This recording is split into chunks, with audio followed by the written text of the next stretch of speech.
একমাত্র আমি আল্লাহর ইবাদত গোলামি বندگی করার জন্য যখন সুবহানাল্লাহ একটু জবানটা খুলে বলো সুবহানাল্লাহ মহব্বত করে আল্লাহু আকবার মহব্বতে পাঁচজন ভাষা বলি ইয়া রাসূলুল্লাহ বাজান আমার নবী রাহমাতুল লিল আলামিনের প্রেম ভালোবাসা অন্তর নিয়ে বসেন অল্প সময় আমি আলোচনা করব আমার আলোচনা আপনারা সবাই শুনেন আমি এলাকারই সন্তান আপনাদের খেদমতে আমি আছি তো আমি একটুকরো আয়াত মুবারক শরীফ পাঠ করব আপনারা জবান খুলে আল্লাহু আকবার বলবেন আল্লাহু আকবার লিল্লাহিল হামদু বিসমিল্লাহির রাহমানির রাহিম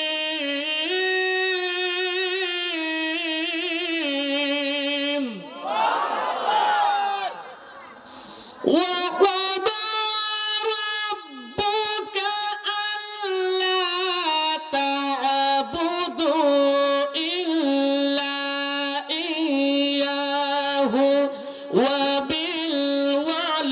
وبالوالدين إحسانا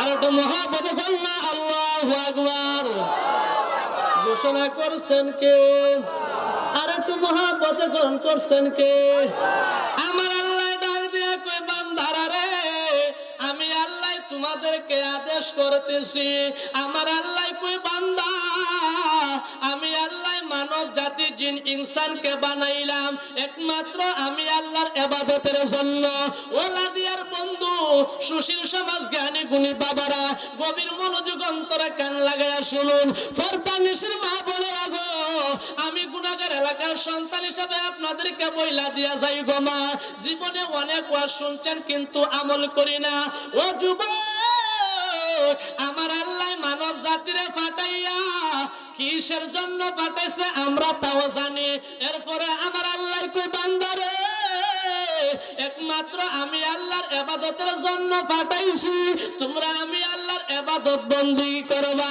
এরপরে আমার আল্লাহ আদেশ করে দুনিয়ার বান্দা আমি আল্লাহ আরেকটা হুকুম দিলাম আমি আল্লাহ তো দুনিয়ার স্রষ্টা রে তোমাদেরকে সৃষ্টি কইরা পাঠাইছি আমি আল্লাহ আরেকটা আদেশ দিলাম ওয়াকাদা রাব্বুকা আল্লা তা'বুদু ইল্লা ইয়াহু ওয়া বিল ওয়ালিদাইনি ইহসানা আমি আল্লাহর ইবাদত বندگی করার পরে তোমরা তোমাদের পিতামাতার সঙ্গে সৎ ব্যবহার করবা চিৎকার দিয়ে কন্যা আল্লাহু আকবার জবানটা খুলে কন্যা আল্লাহু আকবার এই ঘোষণাটা করছেন কে আল্লাহ আল্লাহ কো বান্দারে তোমাদেরকে সৃষ্টি কইরা আমি আসমান থেকে হুট করে জমিনের মধ্যে ফাটাই নাই এবার আল্লাহরে যদি জিগায় আল্লাহ ও আমার লাদিয়ার মুরব্বি গভীর মনোযোগ অন্তরে কান লাগায়া শুনো এবার যদি আল্লাহরে জিগায় আল্লাহ গো তুমি কেমনে আমরারে বানায়া দুনিয়ার মধ্যে ফাটাইলা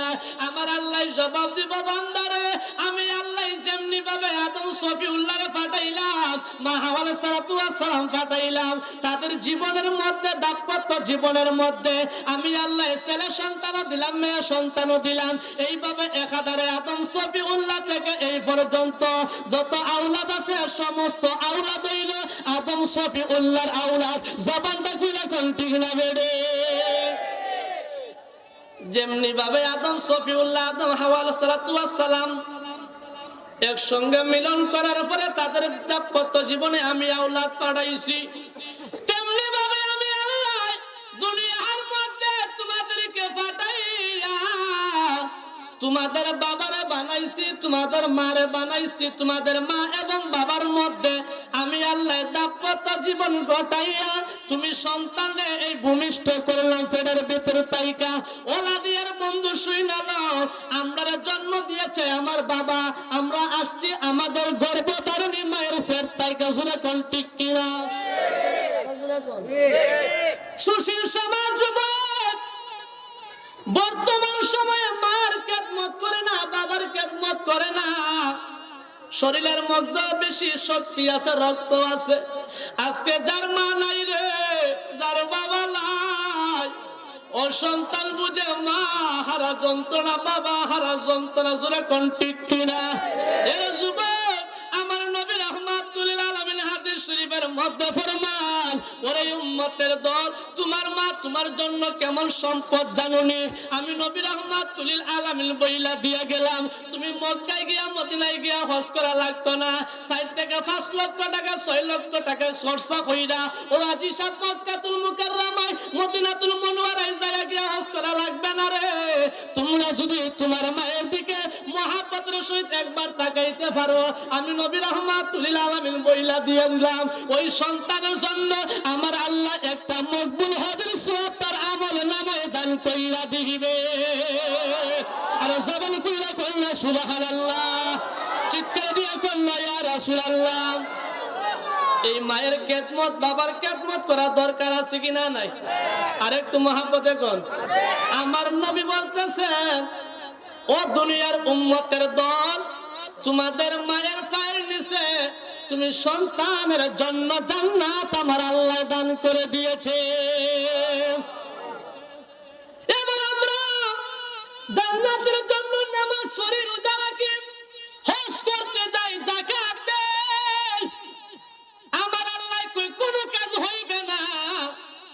1 থেকে 100 বার মক্কা যাইতে পারো, মদিনায় যাইতে পারো, 30 বছর তুমি রোজা রাখতে পারো, হজ করতে পারো, যাকাত দান করতে পারো, যদি তোমার মারে তুমি কষ্ট দাও, যদি তোমার বাবারে তুমি কষ্ট দাও, আর মা বাবা যদি তোমার প্রতি অসন্তুষ্ট হইয়া একটা শব্দ বলে, রে বন্ধু, তোমার জীবনে যত ইবাদত করছো সমস্ত ইবাদত বরবাদ হইয়া যাইবে।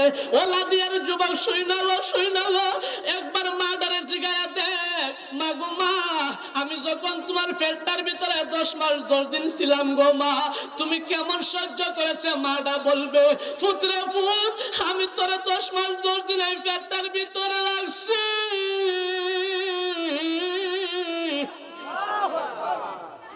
কেমন কষ্ট হয়েছে। দুনিয়ার প্রতিবেশী কোন মহিলারে আমি বলি নাই, একমাত্র আমি দরদি মা জানি রে। তোরে ফেলে ধারণ করতে যায় কত কষ্ট আমি মা সহ্য করছি।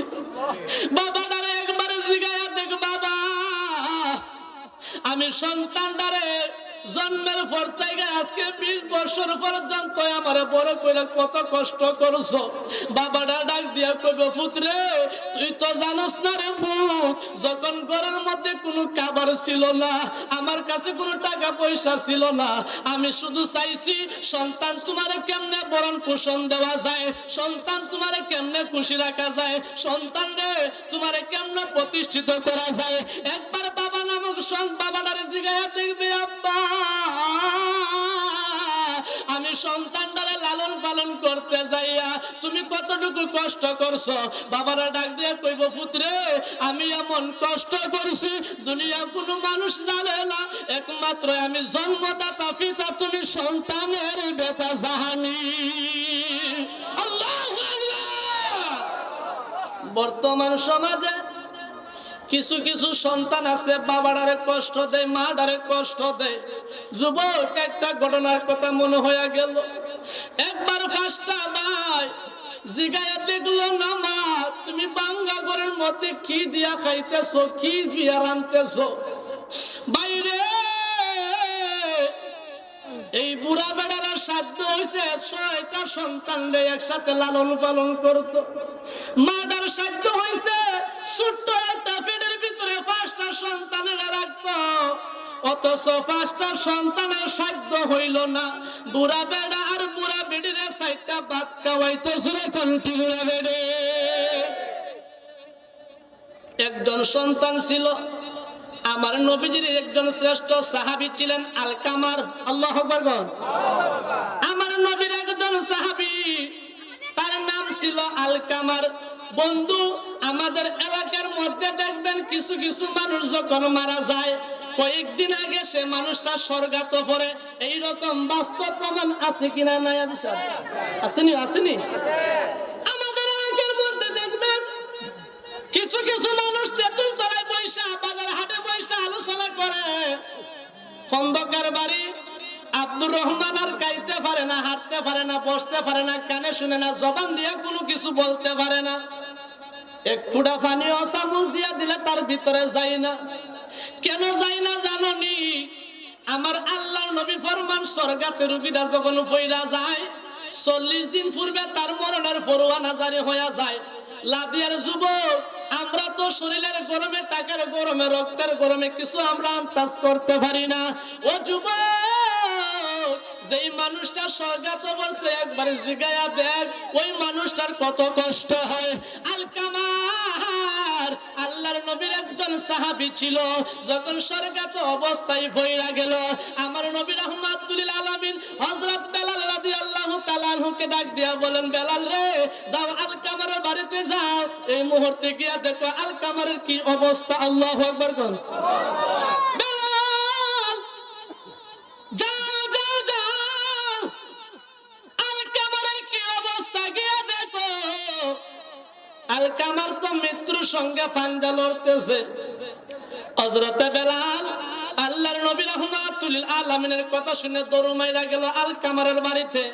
গিয়া দেখতেছে আলকামার কোনো কিছু খাইতে পারে না, পানিও তার ভিতরে যায় না, জবান দিয়া কিছু বলতে পারে না, শুধু তাকায় রইছে। হযরতে বেলাল দৌড় মাইরা এসে কয়, ইয়া রাসূলুল্লাহ, ইয়া হাবিবাল্লাহ, নবী গো, আলকামার দেখলাম কোনো কিছু খাইতে পারে না, শুধু কষ্ট আর কষ্ট, বিছনার মধ্যে পইরা সহ্য করতেছে, জবানটা খুইলা বলনা আল্লাহু আকবার। আমার নবী আবার বললেন, বেলাল আবার যাও আলকামারের বাড়ি। আলকামারের বাড়ির মধ্যে আবার হযরতে বেলাল গেল, গিয়া দেখতেছে আবার যেইভাবে দেখেছিল ওইভাবে আলকামার এইভাবে শুয়া রইছে। আলকামার মরে মরে অবস্থা, এমন একটা ভাব লইতেছে। বেলাল আবার দরবারে এসে কই, ইয়া রাসূলুল্লাহ, নবী গো,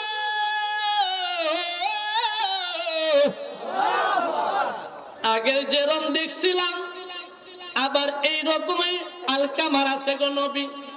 আমার নবী বলতেছে, আলকামার, হযরতে বেলাল রে, আলকামারের বাড়িতে গিয়ে আবার খুঁজলো আলকামারের গার্জিয়ান এবং আত্মীয় স্বজন কে আছে। গিয়া দেখো আলকামারের আত্মীয়, নিকট আত্মীয় কে আছে। হযরতে বেলাল আবার গেলেন, গিয়া খোঁজ খবর নিয়ে দেখলেন দুকুনি মা ঘরের কুড়ার মধ্যে বৈশা বৈশা কান্দে আর চোখের পানি ফেলায়। হযরতে বেলাল দৌড় মাইরা এসে কয়, ইয়া রাসূলুল্লাহ, নবী গো, আলকামারের কেউ নাই, শুধু আছে একজন দুকুনি জনম দরদি মা। জবানটা খুলে বলল আল্লাহু আকবার। আমার নবী কয়, আলকামার রে, ও আলকামার, আমি নবী রাহমাতুল লিল আলামিনের সেবা করেছো, খেদমত করেছো, আজকে তোমার এই অবস্থা, তোমার কেউ আপন নাই। আমার নবী কয়, বেলাল রে, আলকামারের আম্মারে কবর দাও। আমি নবী রাহমাতুল লিল আলামিন আমার হুজরা মুবারকের মধ্যে ডাকছি। হযরতে বেলাল দৌড় মাইরা গেলেন আলকামারের আম্মার কাছে। গিয়া দেখতেছেন বৃদ্ধ মহিলাটা কাঁদতেছে আর আল্লাহর কাছে প্রার্থনা করতেছে। হযরতে বেলাল কয়, মা গো মা, ও আলকামারের আম্মা, আমার আল্লাহর নবী আপনাকে বলার জন্য, আপনাকে যাওয়ার জন্য হুকুম করেছে, চলো চলো, আল্লাহর নবী হুজরা মুবারকের মধ্যে চলো। সেই মাত্র মহিলাটা আল্লাহর নবীর কথা শুনলো, মহিলাটা ভাবতেছে, না জানি রে আল্লাহর নবী কিসের জন্য আমি মারে ডাকছে, কিসের জন্য জানি আল্লাহর নবী আমারে তাগিদ দিছে।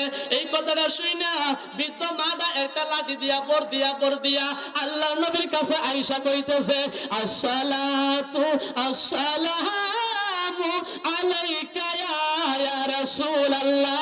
চিৎকার দিয়ে কইলা সুবহানাল্লাহ। আল্লাহর নবী জিগায় আলকামারের আম্মা, কয়, ইয়া রাসূলুল্লাহ, কি কই? আপনার সন্তান মৃত্যুর শয্যায় পইড়া রইছে, তার জানটা বাহির হইতেছে না, সে বহুত কষ্ট করতেছে। ওগো মা জননী, তোমার কাছে জানতে চাই, তোমার আলকামারে তোমারে কোনোদিন কষ্ট দিছিনি? অনেক সময় দেখবা মাটারে কষ্ট দিলে পরে মুরব্বিয়ানের সামনে মা ফুকাইরা বলে না, আবার বলে, মুরব্বিয়ান গো, আমার সন্তান আমারে কষ্ট দেয় না, যদিও দেয় আমি তার প্রতি সবুর, এইরকম ভাষা ব্যবহার করে কিনা? জবানটা কোন করে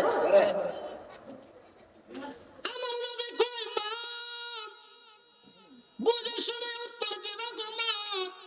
তোমার আলকামার যদি তুমি মারে কষ্ট না দিত তাহলে কেন মরণের সময় এত কষ্ট করতেছে, তার জানটা তো যাইতেছে না। মা দুঃখনি কয় ইয়া রাসূলুল্লাহ, আমার সন্তান আমারে কোনোদিন কষ্ট দেয় না, অথচ আলকামারে মারে কষ্ট দেওয়ার কারণে তার ভিতর থেকে প্রাণ পাখিটা আজরাইলে বাহির করে না। ও যুবক, তুমি মনে করেছো তোমার শরীরের মধ্যে রক্ত আছে, তোমার শরীরের মধ্যে মাংস আছে, বাপটা বুড়া হয়ে গেল, মাটা বৃদ্ধ হয়ে গেল, মাটার শক্তি নাই, বাবাটার শক্তি নাই। একবার মার দিকে তাকায়া দেখিস মাটা সারাটা জীবন বিসর্জন দিছে, তুমি আমি সন্তানের জন্য যেরকম ঠিক না বেড়ে। বর্তমানে এই মাটারে বাপটারে অনেক যুবক কষ্ট দেয় কি দেয় না? কেউ মুরব্বি দেয় কিনা? আলকামার রে আমার আল্লাহর নবী আলকামারের আম্মারে এবার বলতেছেন, মাগো সত্য একটা কথা বলবা। বলে কি ইয়া রাসূলুল্লাহ? বলে তোমার আলকামারে কি তোমারে কোনোদিন কষ্ট দিছিনি? মা দুকুনি ডাক দিয়া কয় ইয়া রাসূলুল্লাহ, আমারে আমার সন্তান আলকামার কোনোদিন কষ্ট দেয় নাই। কেন কেন? ওই বুইজা শুনা উত্তর দেও গো মা।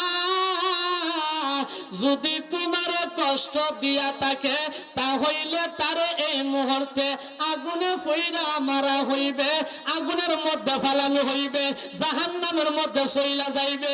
যেই মাত্র মা জননী সন্তানের এই দুঃসংবাদটা শুনছে রে বন্ধু,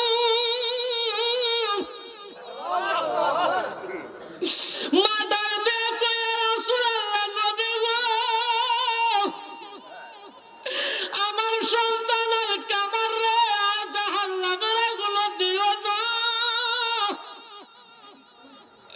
আমার নবী কয় আলকামারের আম্মা গো, যদি কোনো পিতা মাতার কোনো সন্তান কষ্ট দেয় আর যদি মা বাবা তারে ক্ষমা না করে, ফিনারি জাহান্নাম খালিদিন, ওই সন্তানটা জাহান্নামের অধিকারী হইয়া যাইব, এই সন্তানটা জাহান্নামে চইলা যাইব।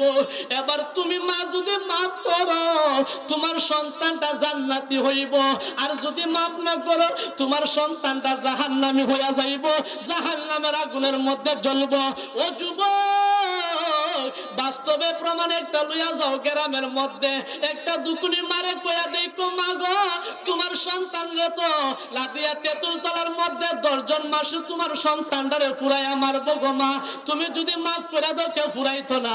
এবার জিগাইয়া দেখবা মার মনে যতই কষ্ট থাকুক না কেন, সন্তানের বিপদ আসলে মা দুকুনি সব কিছু বুইলা যাই জুড়ে এখন ঠিক না বেড়ে। ওরে মায়ের